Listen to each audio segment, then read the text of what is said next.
Good evening, everybody. So happy to see you all here.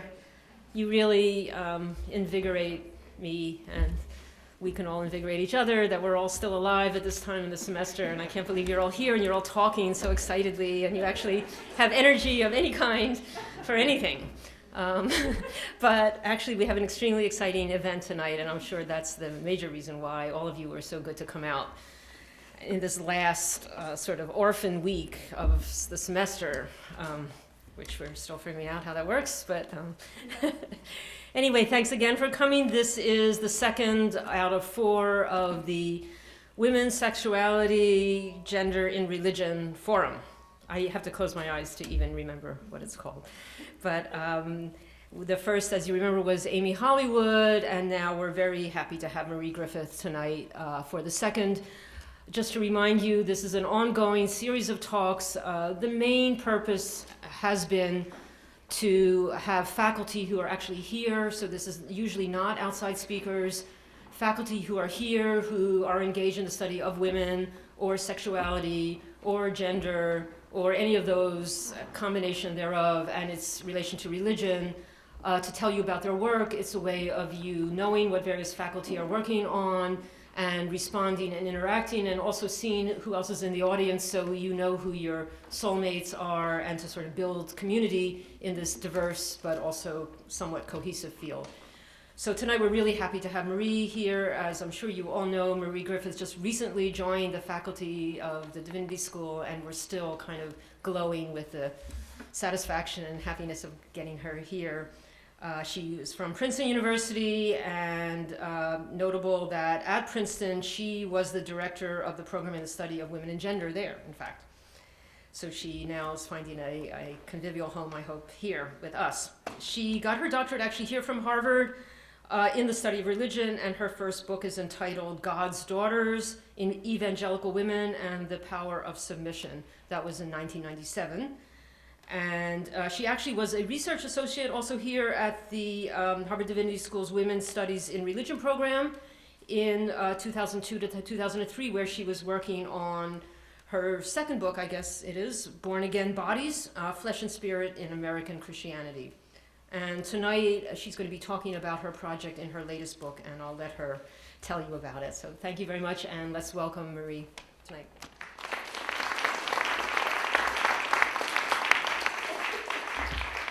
Thanks so much, Janet, for inviting me to do this and giving me such a warm introduction.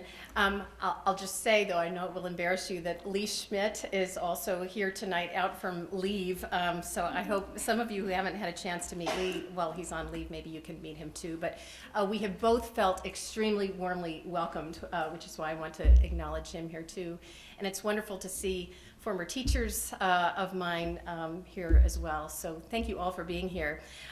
Students as well. I've seen a number of you from the Lived Religion class that I'm teaching this semester. And I've said to a couple of you that our discussion in today's class in particular got me thinking a little bit more about what I wanted to say tonight. We had a discussion a bit about how you tell a story. One of the themes of today's discussion, and I guess of our discussions all semester. So this has been very present in my mind. Janet had asked me to be very informal in what I have to say tonight, and so I really do want to do this and really just try to introduce the project that I'm working on a bit. And selfishly, this is a great opportunity for me not only to meet you all, but to get some feedback on the questions that I'm asking, because certainly right now I have a lot more questions than answers. So I assume you're all here because the title, the word sex is in the title of my talk, which I've been advised always to put sex in the title of everything that I do. That always gets a crowd. So thank you for that, but I don't take it personally. The title of the book that I'm writing is also the title that I gave this talk, and it's one that changes frequently. But the current book title is Christians, Sex, and Politics and American History. It explores the past 90 years of religious wrangling over sex and sexuality in the United States, beginning with Margaret Sanger and the first American birth control conference in 1921. It proceeds chronologically, but also by topic, and the chapters are organized around a set of significant historical characters as a way of telling what is obviously a vast and complex story through particular lives or imagined lives, and through the salient conflicts over such issues as contraception, censorship of works that were deemed pornographic, marriage, chastity, abstinence, abortion, homosexuality, sex education, and so forth. And of course, as we all know today, these conflicts have taken place within religious groups, as well as between them. And one of the many threads that run through the chapters that I'm writing is the role played by sexuality in the perennial clashes between, for instance, Protestants and Catholics, and the realignments among those whom we still call liberals and conservatives in both camps. So it's a vast and complex topic. Managing it has been an incredible challenge and still is. My fundamental aim in writing this book in a methodological sense is the integration of two fields that have traditionally been separated, and these are American religious history and the history of sexuality. Historians of sexuality often proceed as if the role of religion is all too obvious and only needs the occasional clever aside. Religion is ostensibly seen as being the force of repression that has invariably stymied sexual freedom, the rights of sexual minorities, and so on. And I think, and you can debate this with me afterwards, but I think this is a pretty common theme even today, even in some of the best and most sophisticated history of sexuality work that's gone on. Scholars of American religion, meanwhile, have either avoided the topic of sexuality in the stories that they tell, or in some cases have seized upon a single source or a narrow data set, such as Christian marriage manuals or quickie surveys of college students. These seem to crop up now and again. And so we get these kind of, really maybe fine-grained or attempting to be fine-grained studies of one particular thing, but with apparently no real sense of the historical underpinnings of any of this or of the broader issues that connect concerns about sexuality to other social and political preoccupations. But of course, what are debates about sexuality about, if not competing moral visions about human liberty, autonomy, and freedom? Rival convictions about the very definition of humanity and the proper place of choice, duty, and pleasure in human life. So as I see it, religious questions are at the very core of these debates, whether implicitly or explicitly. And we've missed key components of this history because of the large gap between these separate scholarly enterprises. So my purview here focuses chiefly on the United States, and certainly the American chapters in this long story of religion and sex include some of the oddest episodes of all. The many communitarian movements of the 19th century that advocated unorthodox sexual arrangements, such as complex marriage, were of course greeted with deep outrage and suspicion by advocates of monogamous marriage, while Mormonism's history is inextricably linked to broader debates about polygamy and female sexual consent. Denunciations of Catholicism in U.S. history have frequently had sexual undertones, as critics have accused Catholic priests of lascivious and uncontrolled molestation of nuns, parishioners, and notoriously in our day, children.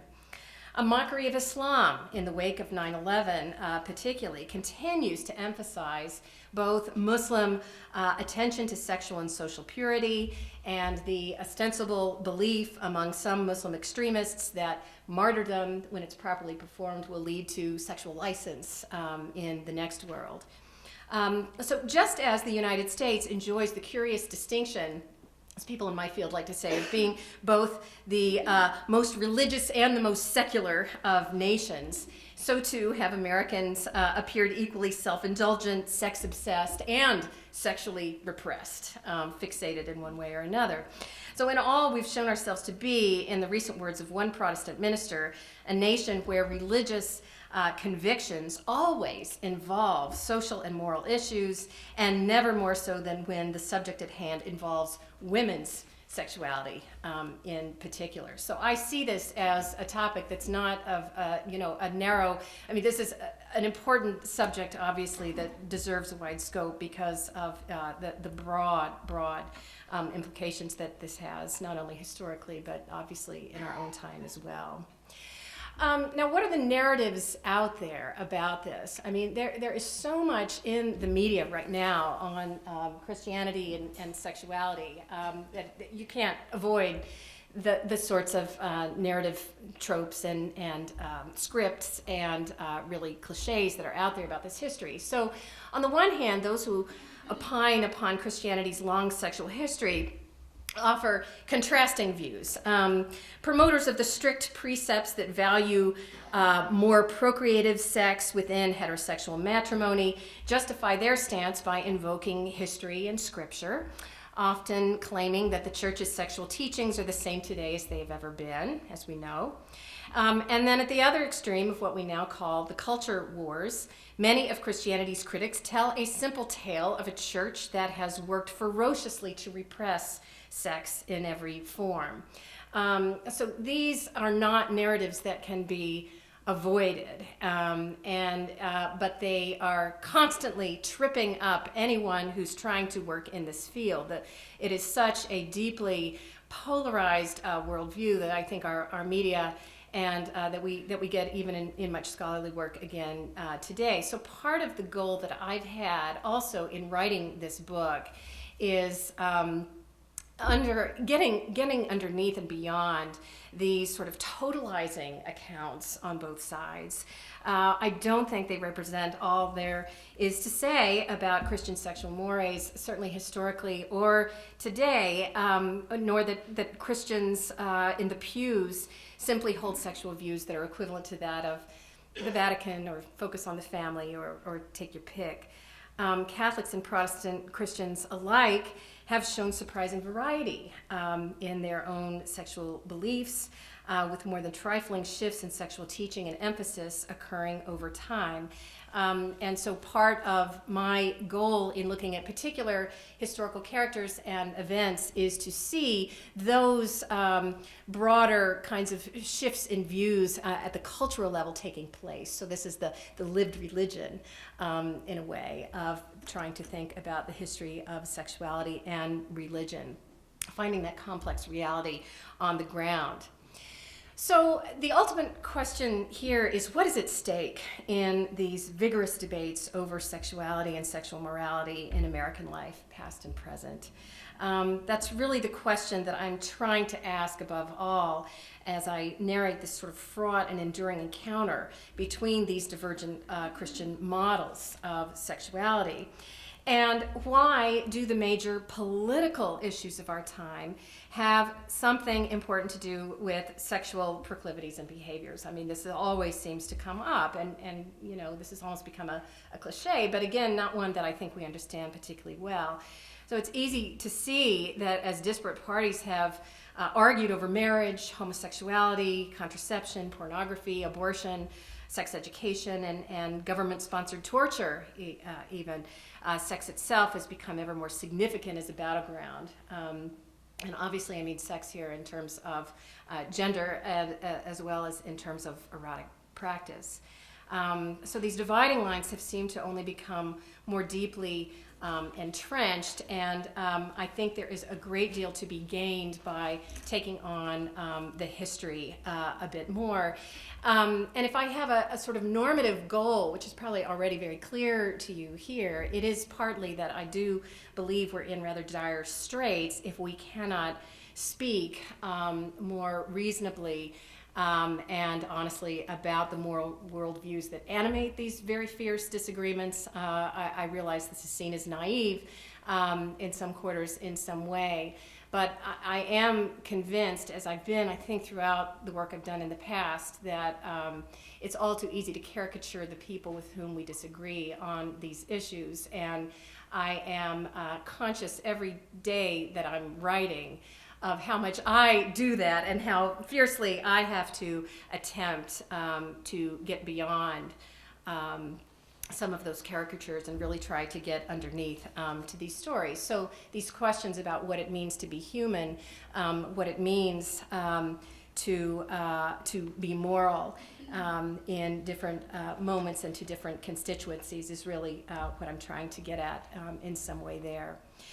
So what I wanted to do tonight, really, I mean, this is such vast, a huge scope of a project, is to really talk maybe briefly about three of my favorite characters in the book and a little bit about what I'm trying to do with each one there. And I'll just say a few words. And the characters I want to talk about are Margaret Sanger, Alfred Kinsey, and Billy James Hargus. And I'm probably going to spend more time on Sanger only because I've already spoken at Harvard in various venues, both about Kinsey and about Hargus, so I think some of that might be more familiar to some of you.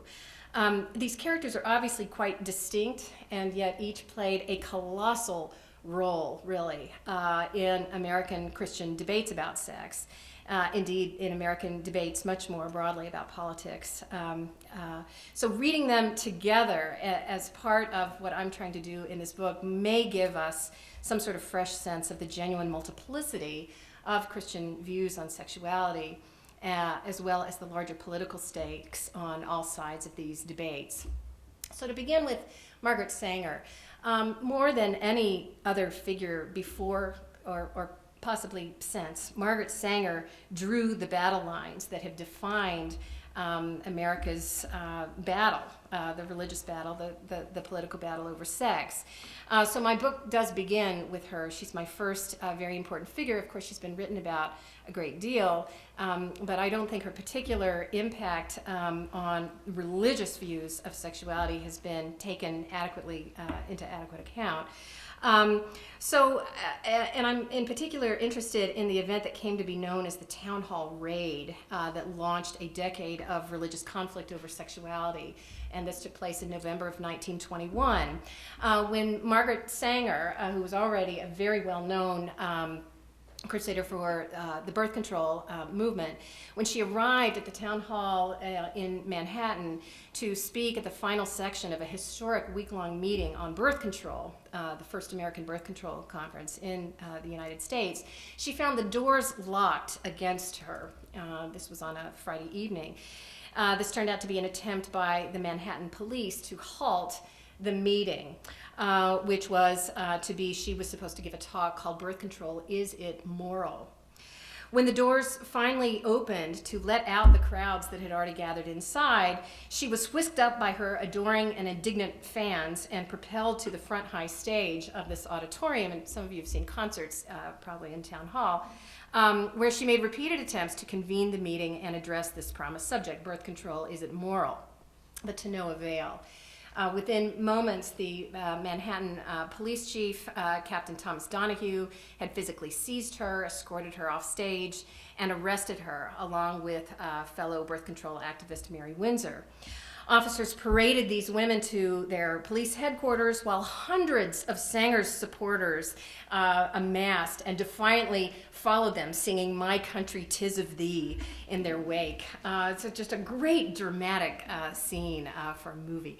Margaret Sanger, already legendary for her frank promotion of birth control, could not have staged a more dramatic episode for publicizing her cause, nor for waging war against what she perceived to be the gravest threat to American liberty and women's freedom, which was, of course, the celibate male hierarchy of the Roman Catholic Church.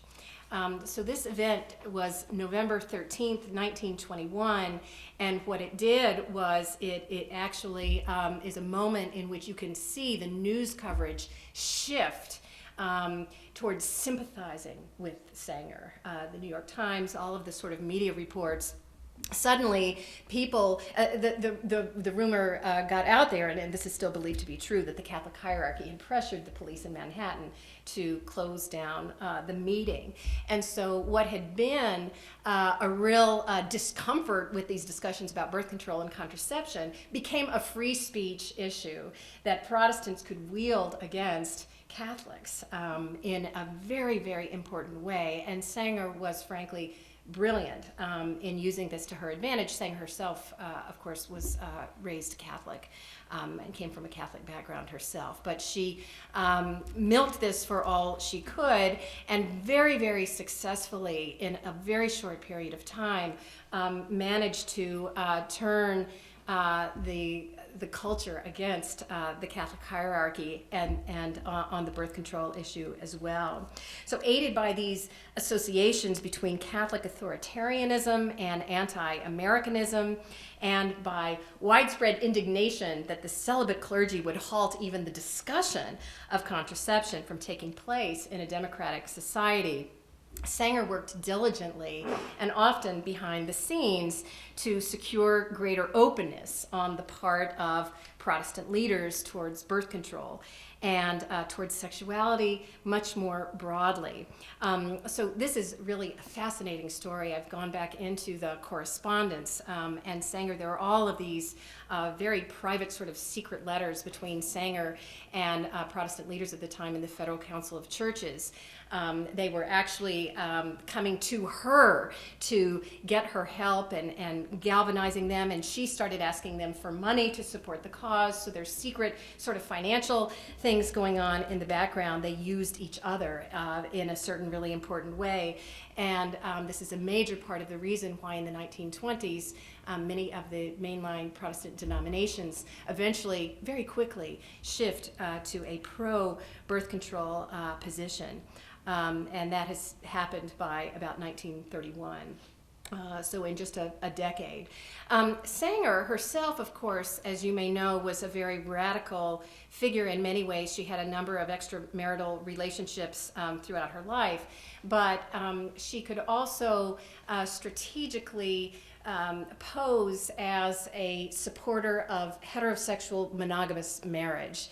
And the best way she did this, again, very strategically, I think, in that decade, was the publication in 1926 of her book, Happiness in Marriage, which by 1931 had gone through 9 printings. And this was really a paean to heterosexual monogamous marriage, in which one of the major themes was the joys to be found in sexual communion between married a husband and a wife. So she managed to bring in this idea that had already been floating for some time, but had been very much on the radical fringe of consecration, the consecration of sex. And through this book, widely read in these high elite circles of Protestant leadership, managed to make an important difference there. So it's a very traditionalist move that she makes in order to get birth control on the table. And as some of you know, in 1930 is the Lambeth Resolution on Birth Control in the Anglican Church, which was, though controversial, also importantly opened the way to birth control within marriage. And then in 1931, the very next year, the Federal Council of Churches in the United States makes an even stronger statement, though it remains deeply controversial. I mean, people are very aware that birth control information can't be just limited to married people, that this is going to open the floodgates to extramarital and premarital sex as well. So these are always deeply controversial issues. But what fascinates me in this story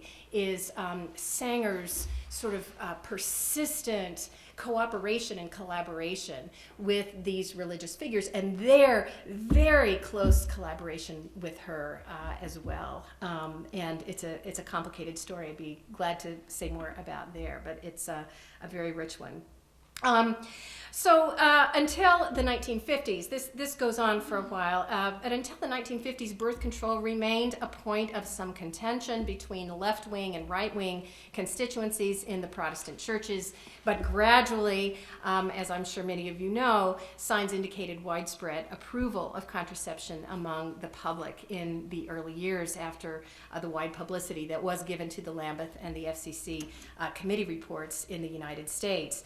So by 1938 even, Ladies' Home Journal did a poll and reported that 79% of American women approved of contraception, which was quite a dramatic shift from before. And no person was savvier or more successful in generating that dramatic change than Margaret Sanger herself. Now, I tell a similar story, and I think more of you may have heard this, so I don't want to say as much about this, but I tell a similar story about Alfred Kinsey. Alfred Kinsey, as I assume most or all of you would know, was the entomologist turned sexologist who remains today one of the most divisive American figures, again, of the 20th century. And of course, he's best known for his two major studies, Sexual Behavior in the Human Male, which was published in 1948, and Sexual Behavior in the Human Female, which was published in 1953.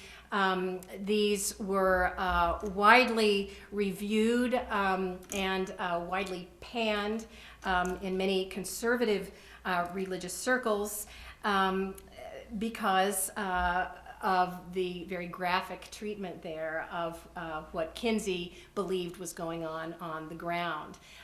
So some of the famous statistics you may remember from the female volume generated the most controversy. If you saw the film Kinsey, there are some problems with that film, including the John Lithgow character, which I do a little riff about in class. The John Lithgow character is very dramatically overdrawn as being this kind of religious conservative father. But in any case, that one of the important statistics there is that the female volume says that 50% of all women have had sex before marriage. And so in 1953, this sort of blows the roof off in many places. And of course, Kinsey's also very open about the degree to which both men and women have had homosexual experiences, the spectrum that he sees, that there's not, homosexuality and heterosexuality over here, that this is a spectrum. He wants to divide people into types, but there's still this very strong sense that only very few people are at the far end of the heterosexuality spectrum. So very radical ideas there, and certainly he continues to be controversial. If you ever do, I challenge you to, if you do a Wikipedia search, for instance, on either Kinsey or Sanger, I mean, the stuff out there on them is just deeply disturbing. And I want to assure you, as someone who's done deep research in the archives, much of it is just lies. I mean, it's just, the kinds of insane charges that are out there about Kinsey being a child molester and all this kind of stuff has really, the right wing has really taken off and done a lot to destroy his reputation just as a person. And of course, there are many critiques of his scholarly endeavors and the statistics he used and so forth.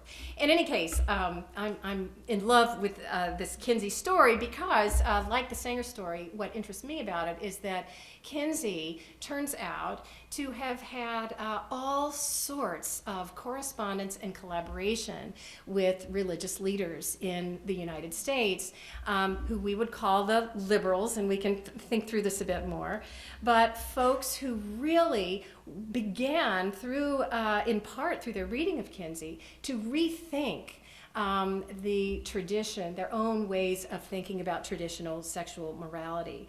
The correspondence files only recently opened at the Kinsey Institute, and I've spent several visits going through, finding clergy who are coded a certain way, and reading these letters And it's just absolutely fascinating. Kinsey, of course, himself was a very anti-religious person. He had grown up in a strict religious household, and religion for him became the thing that he hated above all, and that he felt like was so repressive to all of humanity. I mean, he only had real contempt for religion in this way, but he had tremendous respect and also, again, strategic savviness in knowing how important the clergy were and ordinary people in the pews were for transforming the social mores and transforming if you just critiqued the churches altogether and all the religious communities, no change would be possible. So it's a very, very interesting story here too. It's a particularly Protestant story. I've had a hard time both with Sanger and Kinsey finding, there are a few, but finding some of the more progressive Catholic voices. They emerged later on in my account, in the 1960s especially. I've had a harder time targeting them in some of these early sources there too. But in any case, if anyone would like to hear more about the Kinsey story in particular, I would again be glad to talk about that. None of his very positive correspondence with these religious liberals, of course, made him a more religious man, and that's not the point, nor was Sanger. Actually, Sanger a little bit more than Kinsey. But I think that it's really important for us to see the historical impact that his openness and friendliness to these folks with whom he disagreed theologically, the difference that made on the ground in the churches. And it turns out that the difference was, I think, quite extraordinary, and I try to trace that out very carefully there. There were things that were beginning to happen after that too, including an important meeting of church leaders in Green Lake, Wisconsin, in 1961 through the Council of Churches.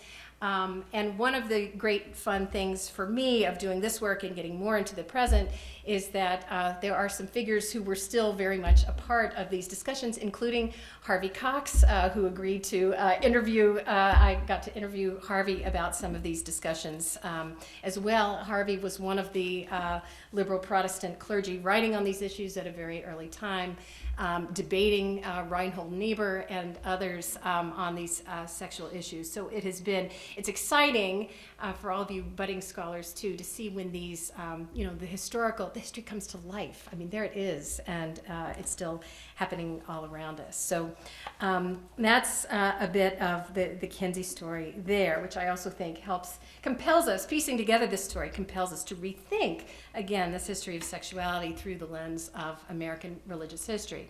And finally, I'll just say the briefest of words about one of my figures on the other side, which some of you have heard me talk about him too, and this is Billy James Hargus.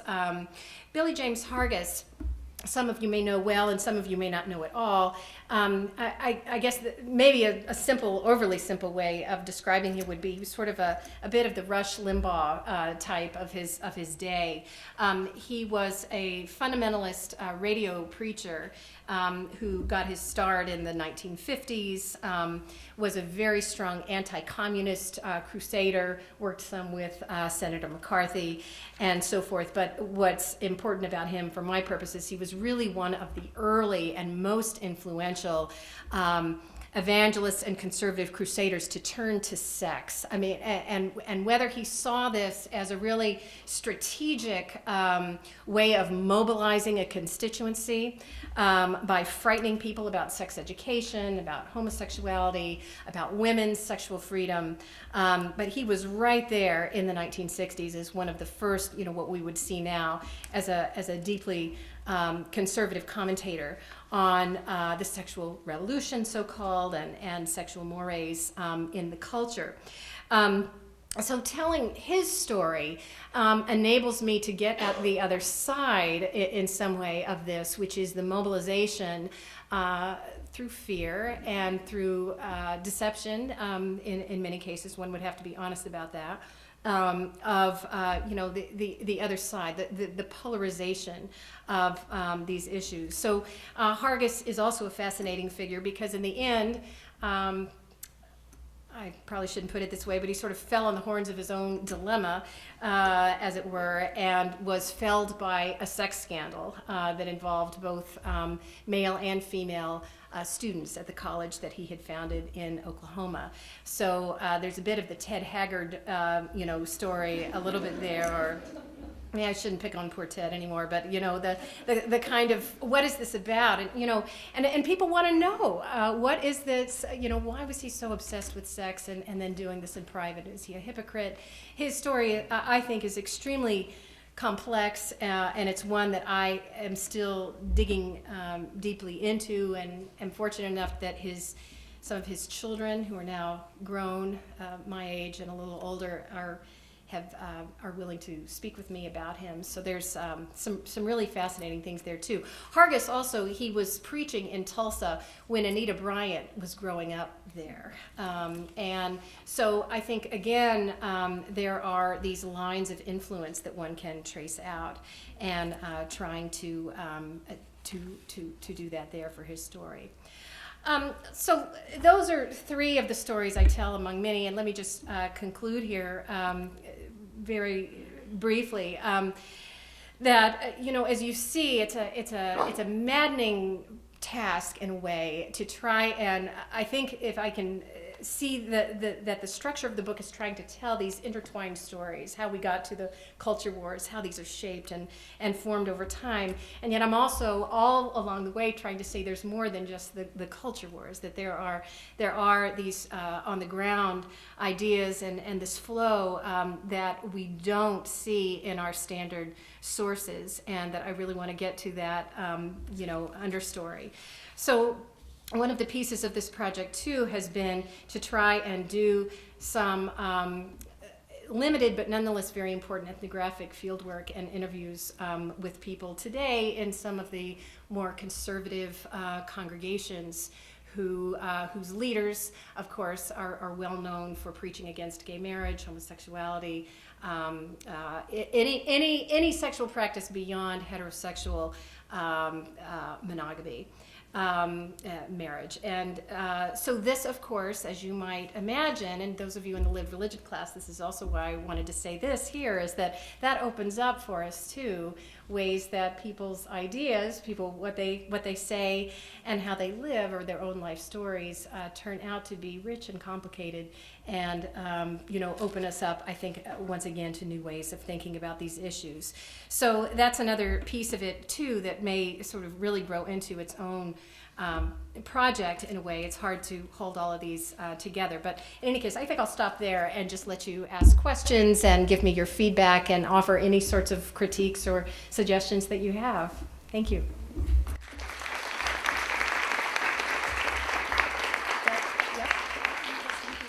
Sure. We have plenty of time for questions and answers. Yes.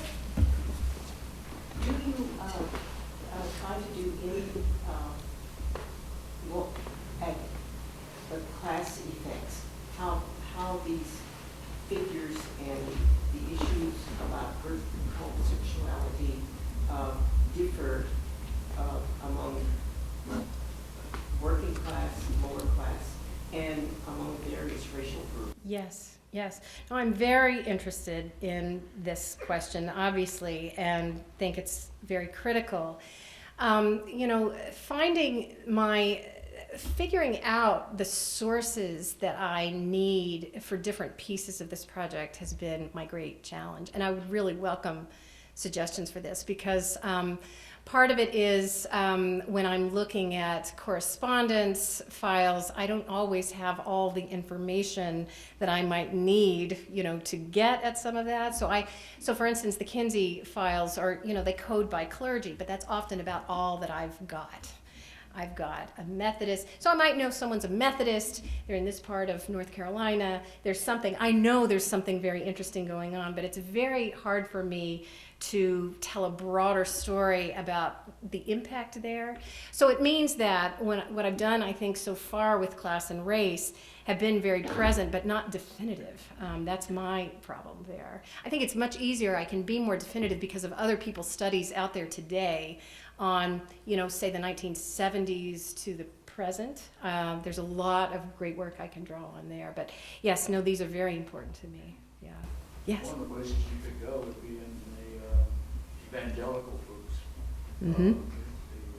The Pentecostals, etc. You have the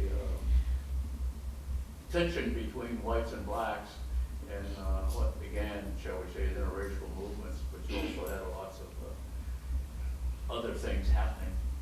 And Cheryl Saunders might be a good person to get some sources from. Yes, I know Cheryl, and I had not thought of that. Great, yes.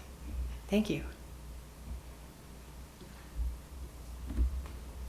Could you say a little bit more about how you see your historical work tying in with the interviews you're doing and kind of the present state of things, especially, I mean, Yeah. my particular interest has to do with abstinence movement Right. and evangelical fundamentalist groups and how they teach young people about sex.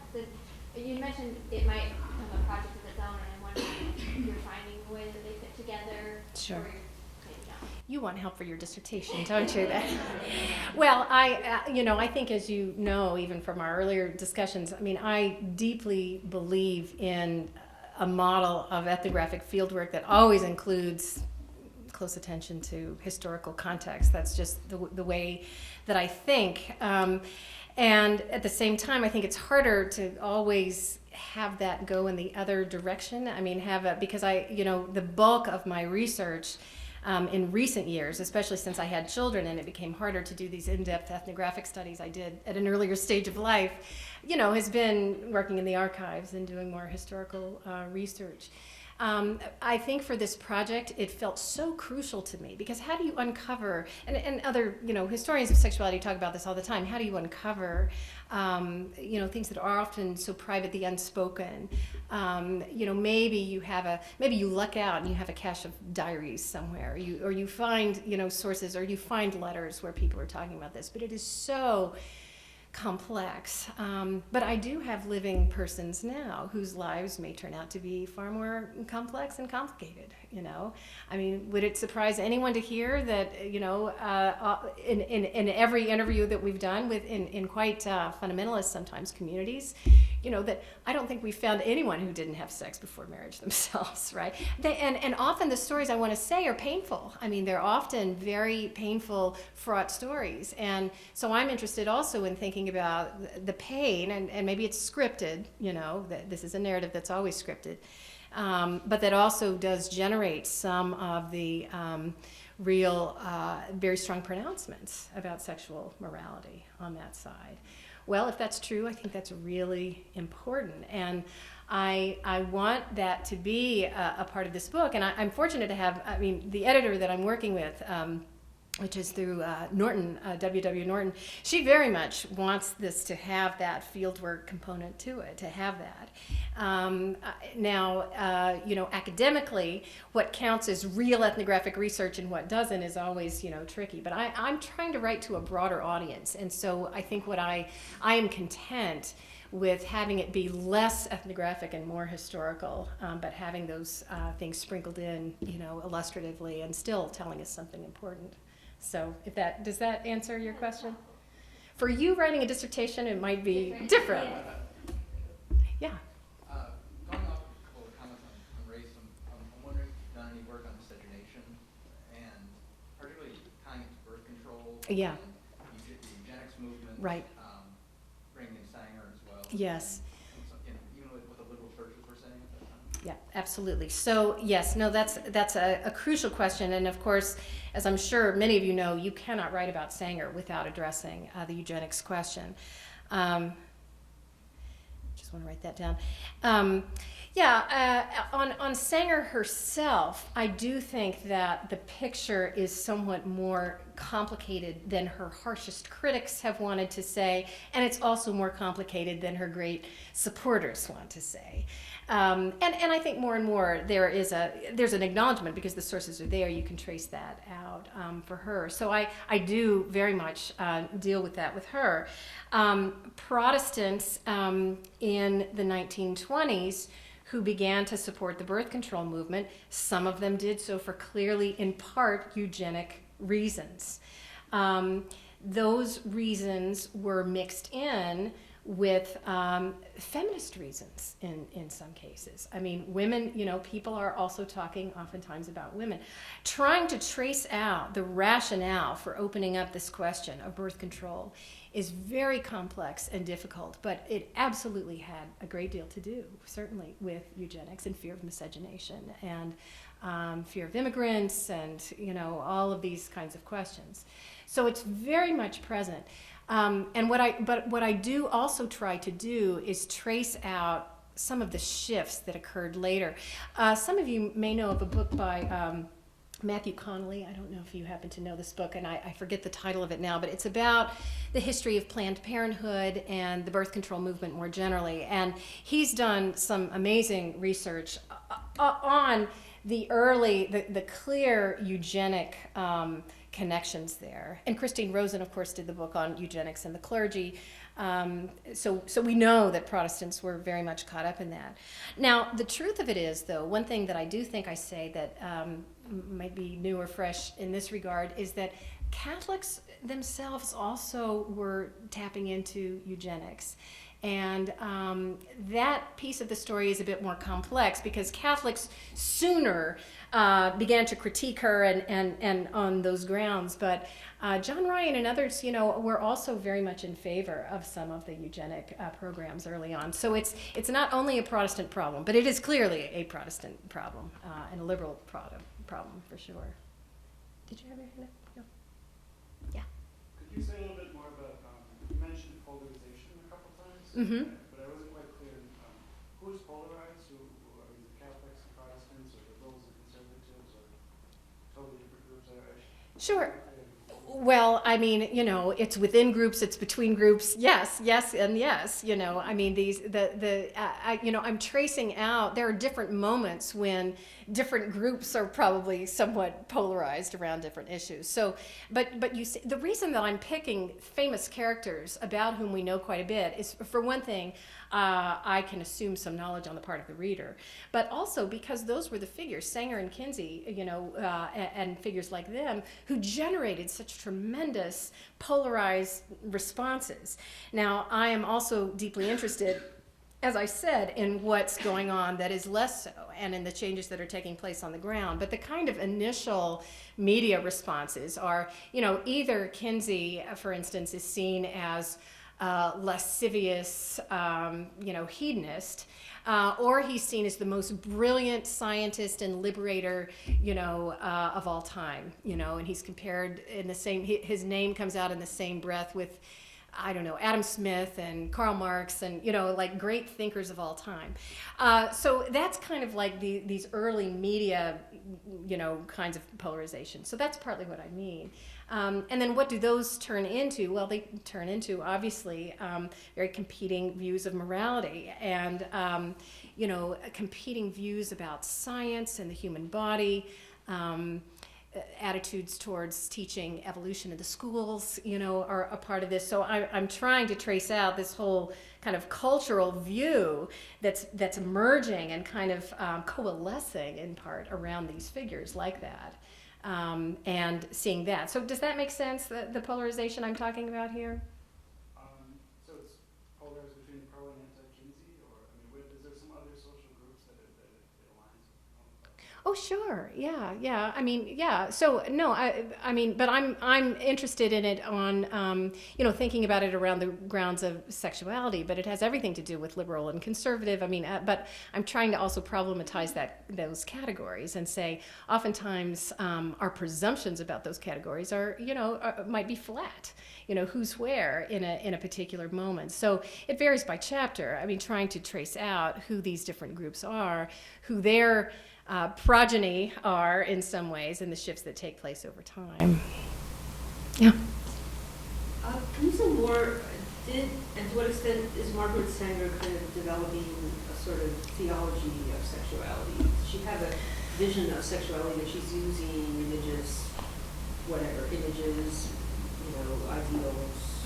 Sure. Yeah. Well, I mean, it predates Sanger for sure, and I'm probably not the best person to speak to this here. But there was certainly a strong sense of the sacredness of sex in marriage that some of the kind of more mystical folks of an earlier time would have really drawn on. So there's a whole very interesting history of this. I don't know if you want to speak to this or not, but I mean, Lee has really written beautifully, I think, about that kind of earlier moment of folks sort of being very consumed by a sort of vision of the sacredness of sex there. Sanger, I don't think that this is really a theology that she believes in necessarily, but it's present in the culture. It comes out of New Thought, for instance. I mean, there's a lot of New Thought writers who are writing in this vein, and I think she knows it's fruitful and useful.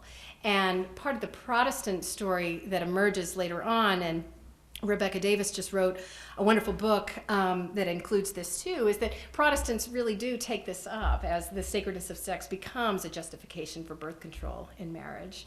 And so I see Sanger as being very savvy about taking an idea that had been seen as quite fringe and a little out there and crazy, and really mainstreaming it and making it look very Protestant and very mainstream. So I do see her as a very important figure in that. Does that answer your question? So, I'm just wondering whether she develops. So you're saying it's kind of superficial in her. She's kind of using. She doesn't herself develop it.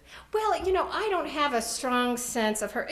Towards the end of her life, and I've kind of moved on by the time the end of her life, because I'm sort of interested in her at an earlier stage of development. I mean, she becomes more of a churchgoer and she's really involved, but I don't. I don't think we have a strong sense of her ever as being some kind of deep religious, a religiously committed person. I don't see her that way at all, and so I don't think she's interested in theology, and that this was her own thing.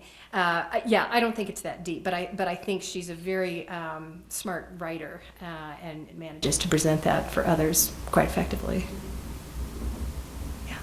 As you look at some of the conversations that are going on in these polarized camps, are people laying out fairly methodical reasons for why they think we're opposed to birth control?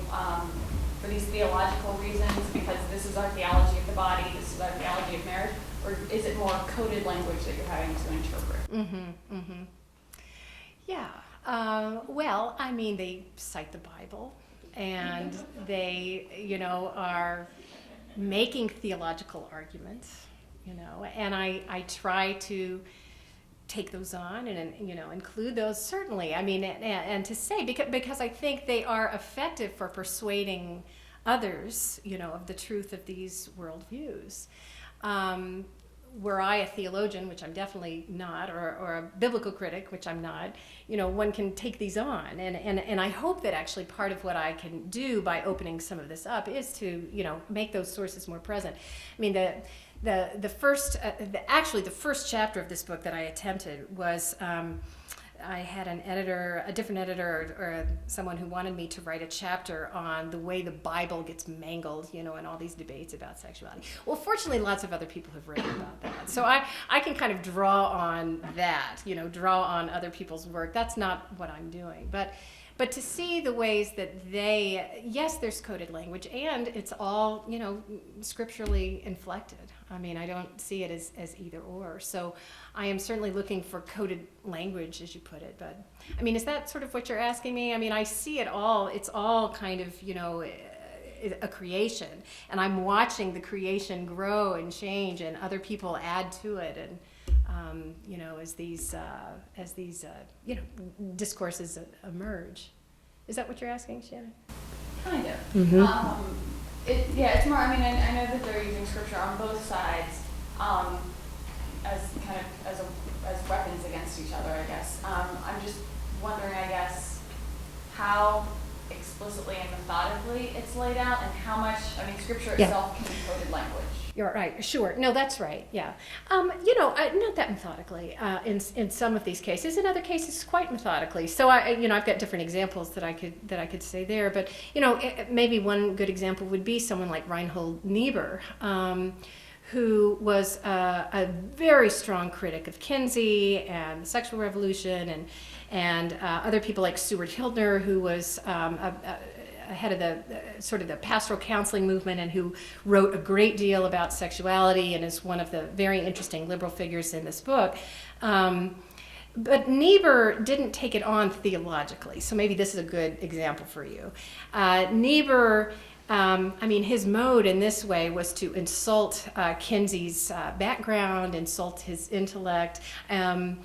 Actually, Ursula Niebuhr came out with a very insulting, cutting comment about some of these liberal pastors. So it was much more denigration. I mean, there's a kind of elitism, a sort of elite denigration of other figures in that way. So I've got plenty of examples of that, and it's intriguing to see what's going on there and where that's coming from. But in other places, I do have the scriptural things too. Yeah, Harvey? Yeah? Thanks, Marie. Have you looked into the 1968 commission that Paul VI appointed to look into the Catholic position on birth control, which in fact reported to him that it should be changed? Yes. And he decided that he would not change it. Yeah.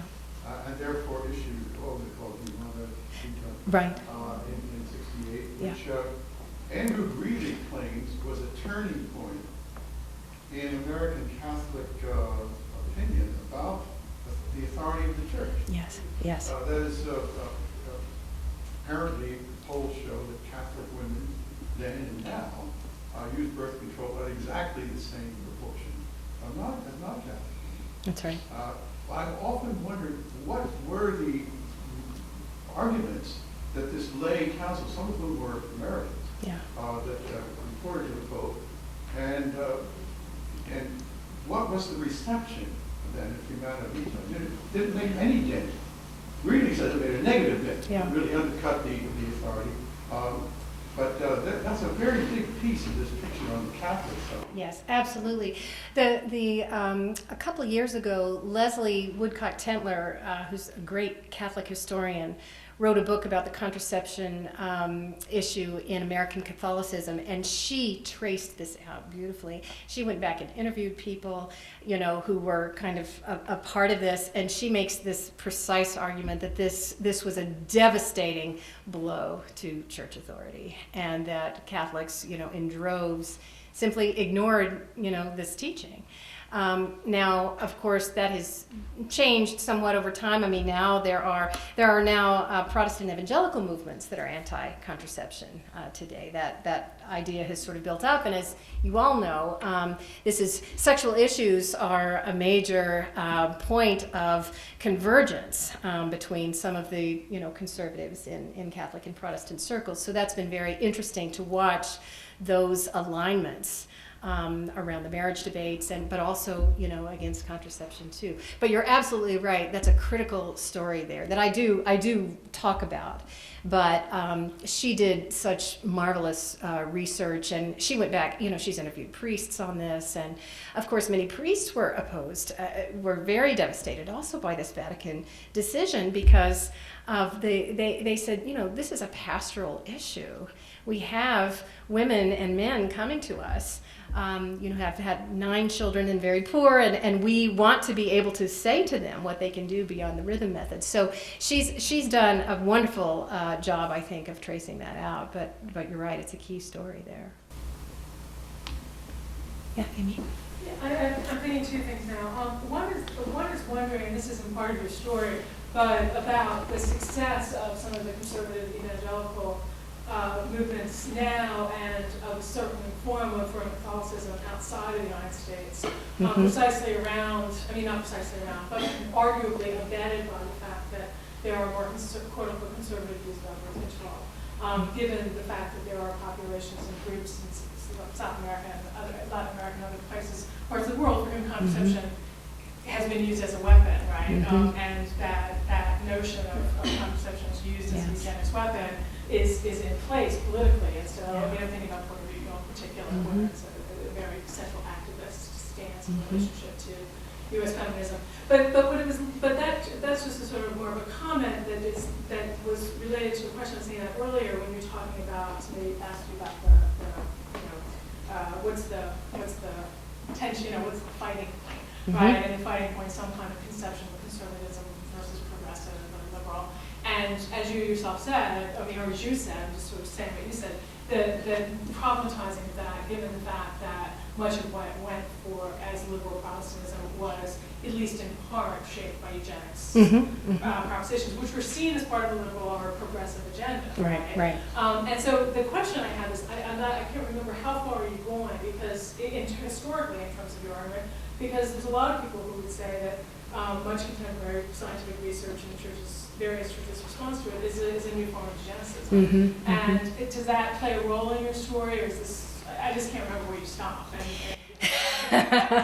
you see any kind of recurrence of the same kind of arguments in place around birth control, around sexuality in relationship to early progressivism and eugenics and what's happening now. No, that's right. I mean, well, and I don't know where I stop yet myself. The book has not stopped yet. Yes, but I think these are obviously very critical points. And, as you very well know, and many people know, Planned Parenthood and others, they really wanted very strongly, they made very strategic attempts to shift the marketing, to that this is a women's issue, this is about women's empowerment.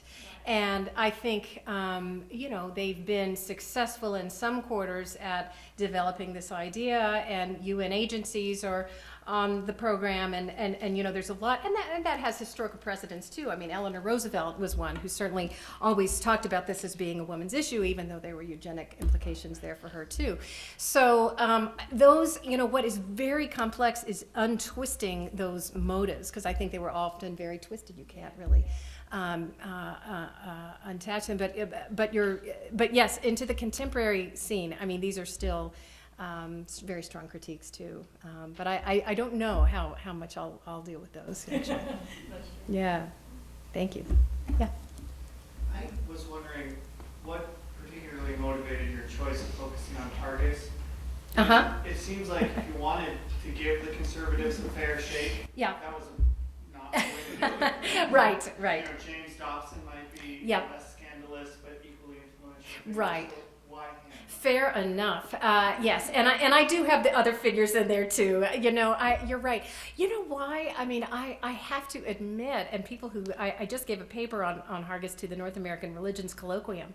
I am strangely attracted to Hargus's story for reasons that I'm sure are very deep and that I can't quite understand, because the scandals were never proven about him.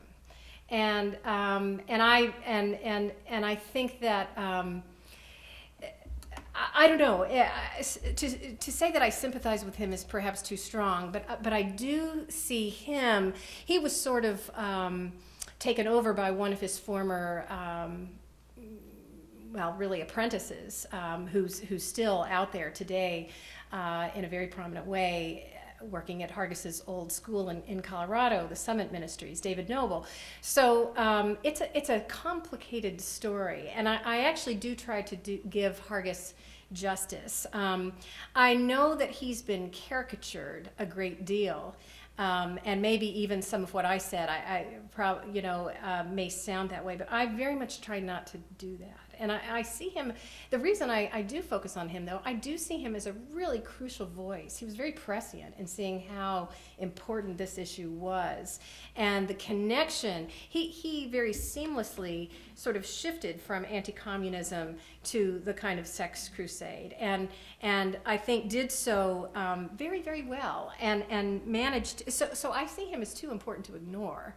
But you're absolutely right. I don't want him to stand in, for all things, on the conservative side of this debate, certainly. So, yeah, Marla. I wanted to know a few things. The first one is if you could give us a bit more about the overview of the book. You looked at three characters, and I wanted to know who the others are, and maybe the date that you're starting the history. Yep. I understand you don't know when you're going to. Right. And the other thing I wanted to know, or was a note, one is a note, and that and wondering if you'll end up tying it back to the debates about school integration and the creation of Christian schools, Yes. particularly down south. Right. And then the question that I have is, I don't know if this fits into the major your broader project, but something about language and the use of the term homosexuality in gay, lesbian, bisexual, transgender debates in the church, and the introduction of language like heteronormative, heterosexist, and how that plays out politically across these different religious groups. I wanted to know if you do any work in that. Okay, great. Thanks for those tiny little unimportant questions, Marla, as you always give me. I'll go in order. Some of the other characters that I deal with here, one of the characters that I've written quite a bit about is D.H. Lawrence. Not that I'm writing so much about him, but about responses to his works in the pornography debates in the United States.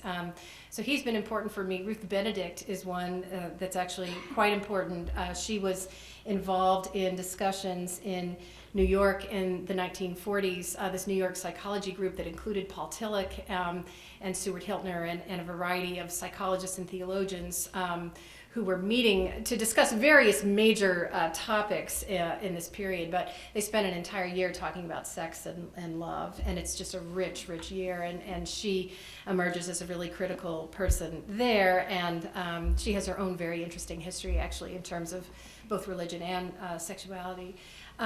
So those are important figures. Coming more into the present, two figures that are very important for me are Francis Kissling, who some of you may know is the former head of Catholics for Free Choice. I think it's now Catholics for Choice. She's been a very interesting person and kind of mixes up some of the, again, some of these polarizing views. And another is Howard Moody, a Baptist from Texas originally, who was a very radical minister in New York, on what we would say the much more the progressive or liberal side of these issues with homosexuality, with AIDS, and with a number of other issues relating to women as well. So, and there are other conservative figures as well. I haven't quite decided. I mean, the chapters, who to exactly structure some of that around is still a puzzle for me as I get into the present. Partly because I don't want to do this thing of, it's very hard to for one person to stand in for so much. So I do want to be extremely careful and cautious about that. And in the contemporary scene, there are so many, and yet that's a tricky thing to do. So it gets more complicated as I get up to the present. Let's see.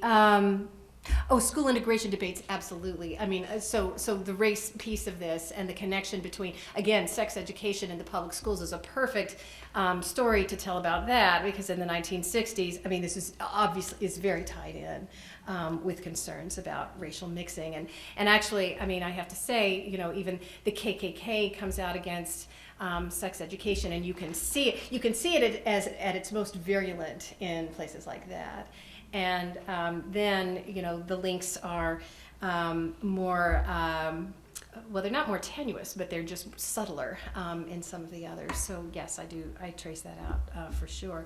I mean, and finally, in terms of the language, are you asking me about the kind of, when these words merge in certain circles and the polarizing role that they take on a word like heteronormative? Is that what you're asking me? Exactly. I mean, and it counts because I remember taking a graduate seminar when I was in school at Duke with Paula Giddings, and I remember a vigorous debate about the notion of heteronormative and heterosexist. And it's just interesting how that language was such a debate in our graduate school class, and I wonder what role that language played in these larger debates and religious.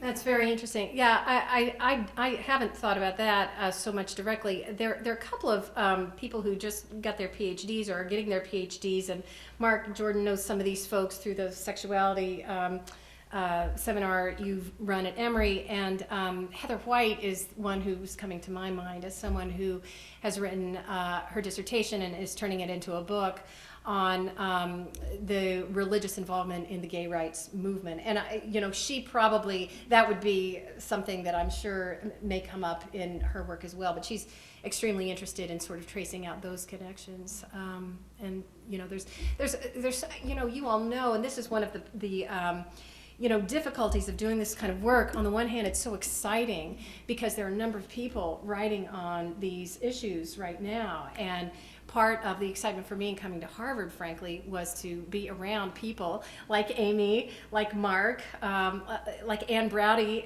in some way, people who are thinking about gender and sexuality and religion in sophisticated and interesting and important ways. But there's also, there's just this kind of flood of sort of intense interest and projects emerging on that, which is why you, Elizabeth, right? It's kind of like, where do I fit? How do I find my place in that world? And I think that's really important to know who's doing what pieces of the story are getting out there, and trying to really collaborate, because I think it's one wants to collaborate with others who are working in this crucial area. Yes, Preston. Does Father Divine have any significance in this story?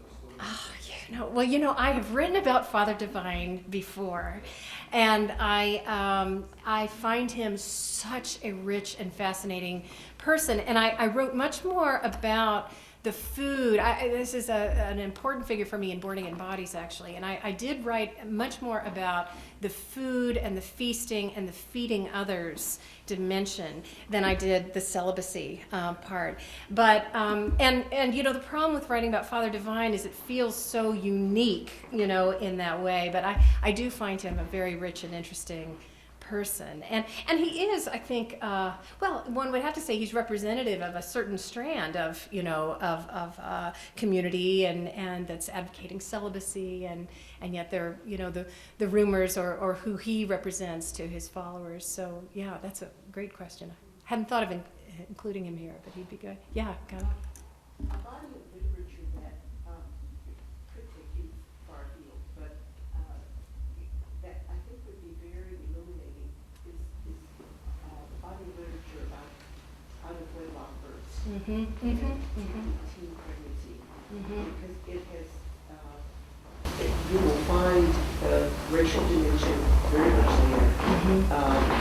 All the political and sex education issues that converge about that, and certainly the way in which different populations had different access to social means for dealing with them, which then made the interpretation of how populations handle that issue stated in a certain way, often polarized when it was much closer together. For example, if black teenagers had babies, they didn't have access to maternity homes, for example. I mean, the whole child welfare system was totally segregated until after the 60s. And so that the babies were visible and kept at home within the family, whereas among non-black girls, you had very different configuration. But people would argue those on that these people had different conceptions of the family, were more accepting of sexual behavior of a certain kind.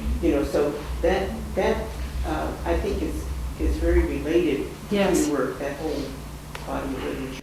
No, thank you so much. That's extremely helpful. And again, I think I know of people I know more on the contemporary work here than I do on the historical, so maybe I can ask you for good sources from you. That's very helpful.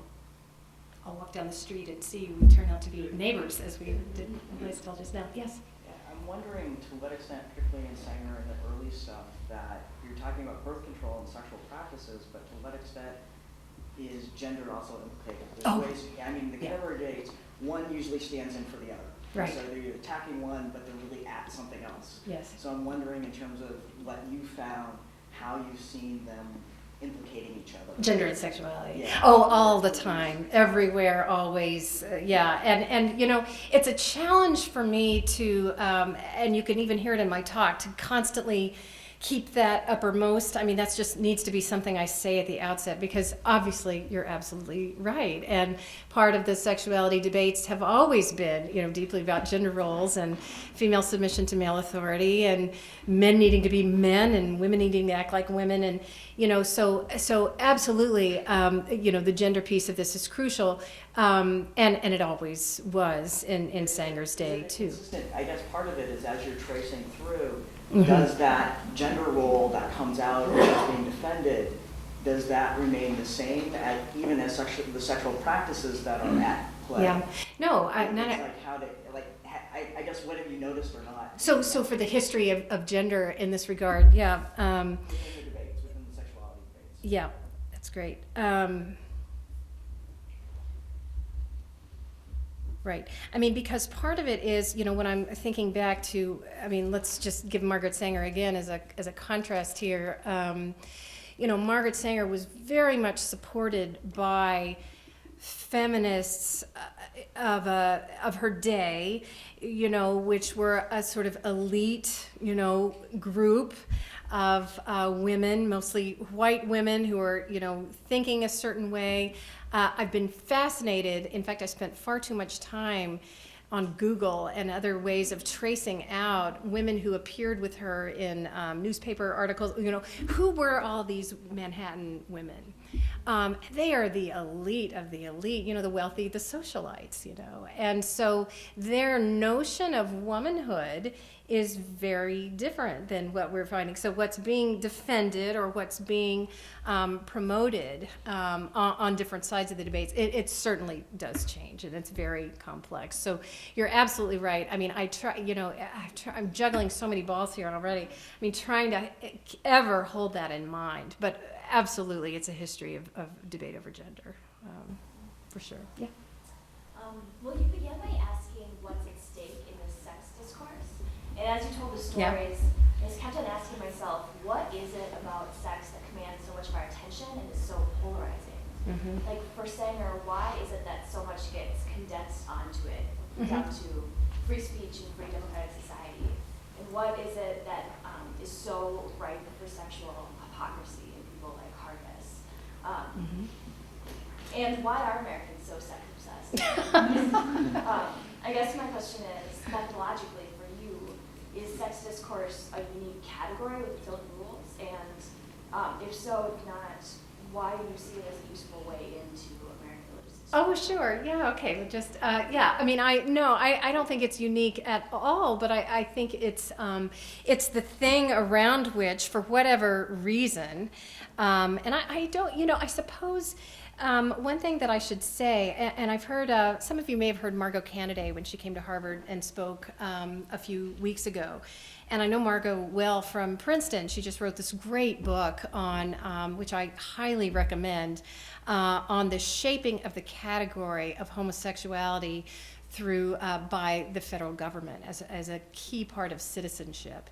And she looks at the military, she looks at the welfare state, and it's just a brilliant analysis of archival materials that really people have not looked at before for thinking about this question of how homosexuality is defined. Oh, and immigration. She's also looking at immigration law, so just legally the construction of this category. In any case, I reference her because she said, you know, I finally gave up on asking the why, all of the why questions, you know, and because in part, you know, we can speculate and we can find, you know, sometimes our sources speak to that and sometimes they just don't.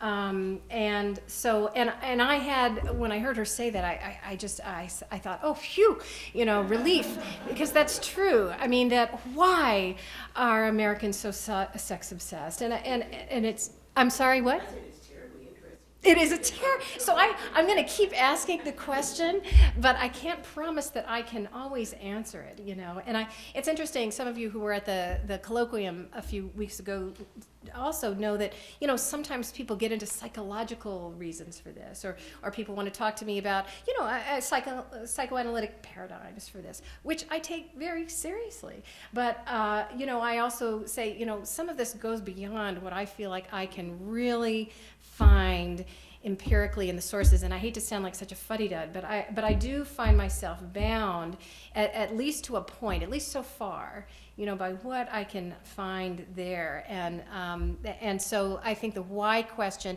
I don't want to prematurely answer that. I think that's my real thing. I think that it is a deeply complicated one. So, yeah. Oh, I'm sorry, Janet. You're trying. Okay. Are you trying to end? No. Okay. Sure. Sorry.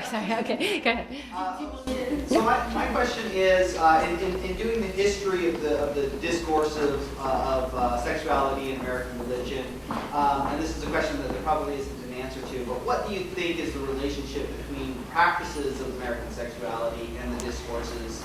And you know, I mean, there's clearly, in the case of birth control, there's a technological change that affects practices.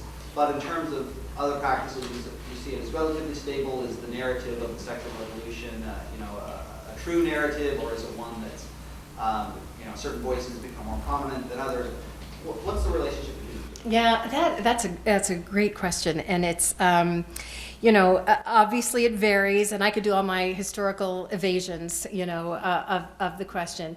All of which in some way would be true, that you can, I don't think that there's a one simple answer to that. But, you know, what I will say is that the characters in this story all believe there's a crucial relationship between discourse and practice in the way you're describing it here. And I think that what you see again and again, the side of, you know, the folks who are sort of wanting to not talk about it so much, you know, is that to talk about it is to create that thing, to create the opportunity. It's to give people the idea. It's to construct the sense of the reality. So, and maybe that's most evident in the sources around Kinsey, then and now.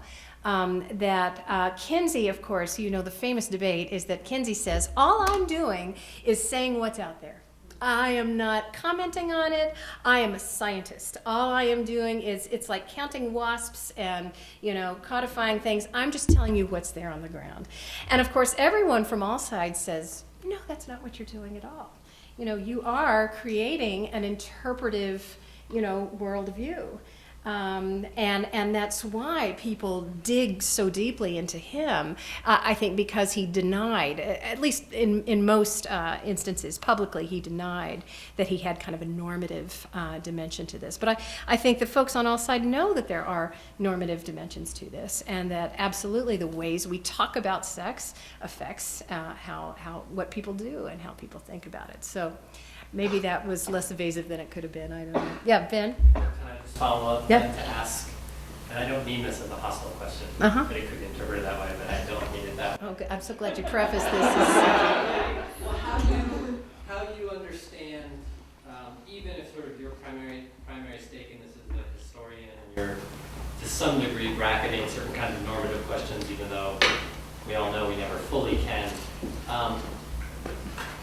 How do you understand your relationship to the ramifications of complexifying the views of those with which you deeply disagree? Because that does a certain kind of political work in these conversations, and I'm just wondering how you understand your own relationship to that. Right. Well, you know, I think that if I have done an adequate job of describing more faithfully views with which I disagree, then I'm on stronger ground with making my own normative arguments. I'm really not trying to bracket the normative arguments, so I haven't meant to suggest that.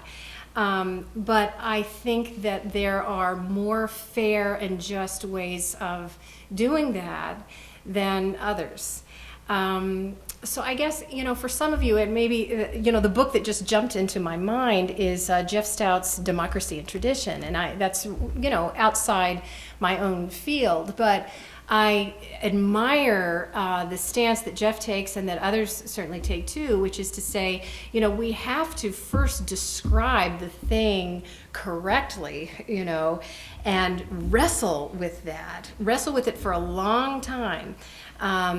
Before we are then, able to engage. Now, I think there's a lot of idealism built into this, and I really, I'm a realist about this. I don't think I'm trying to. I'm not going to speak to those audiences in a way that they're suddenly going to say, "Oh, Margaret Sanger, now we understand her. What a good person she was. That Alfred Kinsey, oh, he's fine." I mean, I'm not trying to be naive about that. But I do think that it is, it's a conviction for me that there's a lot of bad, really, I think lazy, I think intentionally distorting depictions out there on all these sides of the debates. And I want to choose against that. I want to choose to try and be more fair in my descriptions, and then to stand back and feel like I have earned the right, to make these normative assessments.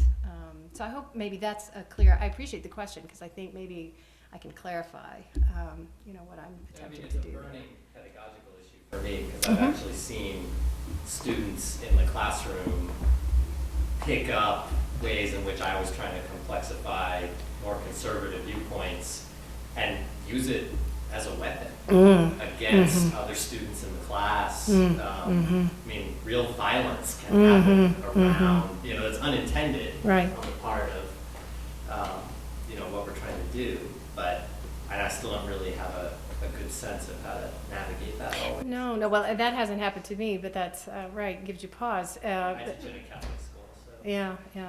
Well, and it's always a goal. I mean, I'm not so naive as to think that we always get to this point of, what I like to call critical empathy, or, where you really manage to, but I think it is something, it's an aspiration, that I do believe in. And it's how I want my critics to read me, damn it. I mean, so partly it's like, this is how we all want to be read, which is fairly and justly, and then let the critiques fly. So